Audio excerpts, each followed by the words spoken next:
ভালো জানেন আমার চেয়ে আমি কি বহাল থাকবে?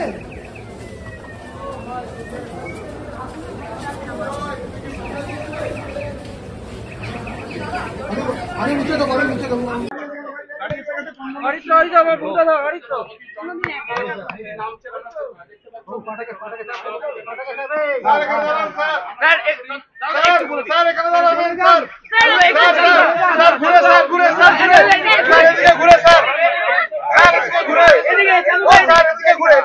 দেখুন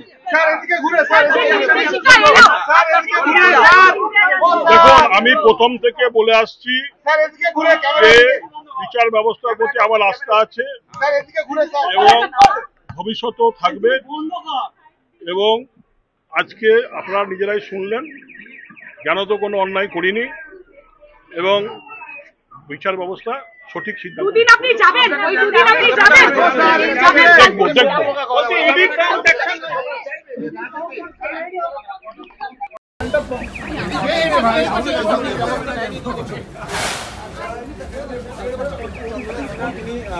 আদালত থেকে বেরোলেন এবং আগামীকাল আপনাকে হাজির হতে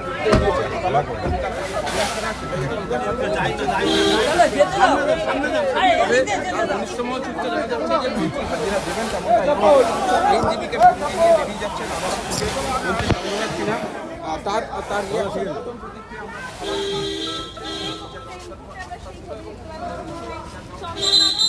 আমরা চলে যাবো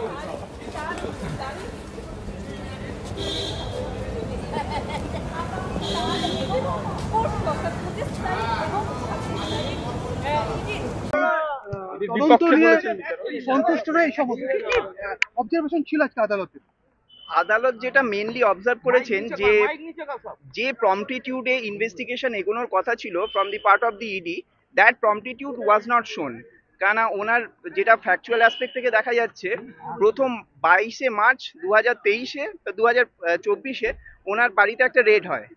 সাবসিকুয়েন্টলি 4 সেপ্টেম্বর 2024-এ ওনার যেটা স্টেটমেন্ট হয় সেকশন 50-তে, সেই স্টেটমেন্ট রেকর্ড করা হয়েছিল এবং তারপরে অনেকটা পরে সেই জুলাই মাসে 2025-এ ওনাকে প্রথম সামানিং দিয়ে কিছু ডকুমেন্ট প্রোডাকশনের কথা বলা হয় এবং সামানিংয়ে যে প্রোডাকশন অফ ডকুমেন্টসের কথা বলা হয়েছিল তার কয়েকটা ডকুমেন্ট অলরেডি ওনার স্টেটমেন্ট রেকর্ডিং এর সময় ইডির কাছে দেওয়া হয়ে গেছিল। বেল কন্টিনিউ রেখে আর কি বললেন কবে হাজিরা দেওয়া? জজ সাহেব যেটা বলেছেন যে for the purpose of cooperation of investigation ওনাকে 25 তারিখে এবং 26 তারিখে সকাল 11টা থেকে 5টার অবধি থাকতে হবে ইডি অফিসে এবং এই ফর দি এর ইনভেস্টিগেশনের বা ইন্টারোগেশনের পরে যদি ইডি অথরিটি মনে হয় যে এর পরে ওনার ফার্দার ইন্টারোগেশনের প্রয়োজন, তাহলে সামান দিয়ে ওনাকে ইন অ্যাডভান্স জানাতে হবে এবং উনি যা বাকি যা স্ট্যাটুটারি রিকোয়ারমেন্ট থাকে সেগুলো ফুলফিল করতে হবে। তদন্ত প্রক্রিয়া নিয়ে কিছু বলা হয়েছে যে তদন্ত প্রক্রিয়াটা একটু বলুন, কি বলেছেন? তদন্ত প্রক্রিয়া নিয়ে এটাই বলা হয়েছে, ইডির যে ভূমিকা সেটা নিয়ে সেটাই বলছে ইডির অ্যাকশন নিয়ে এটাই বলা হয়েছে যে ইনভেস্টিগেশন এটাই শুরু হয়েছিল 2022 সালে এবং সেই স্লথ গতিতে ইনভেস্টিগেশন চলেছে আজও অবধি। ওনারা ফার্দার ইনভেস্টিগেশন ক্যারি আউট করছেন এবং so far Mister Chandranath Sinha is concern, ওনার রেসপেক্টেও দেখা যাচ্ছে যে ইনভেস্টিগেশনে যেভাবে যেই গতিতে এগোনোর কথা ছিল সেটা একদম সেই গতিটা ফলো করা হয়নি। এই অবজারভেশনই আদালত করেছেন। এবং আপনার ক্লায়েন্টের এগেইনস্টে কিছু বলেছেন সাহেব, একটু যদি বলেন।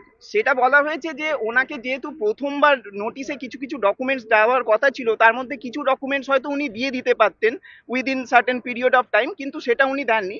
অলদো সাবসিকুয়েন্টলি উনি ওনার কাছে যা যা ডকুমেন্টস ক্লেম করা হয়েছিল উনি কিন্তু প্রপার ওয়েতে ইডি অথরিটির কাছে প্রত্যেকটা ডকুমেন্ট জমা দিয়েছেন এবং that is a matter of record, এটা কোর্টও অ্যাকসেপ্ট করেছে। ইন কন্টিনিউশন বেল আর কোনো অর্ডার কি মানে শর্ত আর কোনো কন্ডিশন রইলো না, কেননা ওনার যেটা শর্ত ছিল যে এই অ্যাপ্লিকেশন ডিসপোজাল অবধি উনি ওই বোলপুর কনস্টিটিউশনের বাইরে অথবা কলকাতার বাইরে যেতে পারবেন না।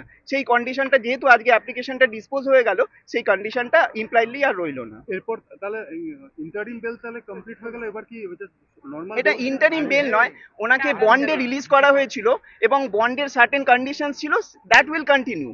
তার সঙ্গে ওনার অ্যাপিয়ারেন্সের কোনো সম্পর্ক নেই বা ইনভেস্টিগেশনের কোনো সম্পর্ক নেই। হ্যাঁ, আদালতে ফিক্স করে দিয়েছেন কালকে এবং পরশু। এটা আদালতেরই ফিক্স করা যায়। ডকুমেন্টস নিয়ে যাবার কথা বলা না না একদম না, যেটা ইডি অথরিটি মনে করবেন for the purpose of investigation বা ইন্টারোগেশন, সেটা তখন ইডি অথরিটি যেইভাবে এনকোয়ারি করবেন সেইভাবে চন্দ্রনাথ বাবু সেটাকে কোঅপারেট করবেন। ফার্দার সামান করে ডাকতে পারবে, তাই তো? সেটা 25 এবং 26-এর পরে যদি প্রয়োজন হয়। আপনার পুরো নাম? আমার নাম Indrajit Adhikari. Thank you. Thank you.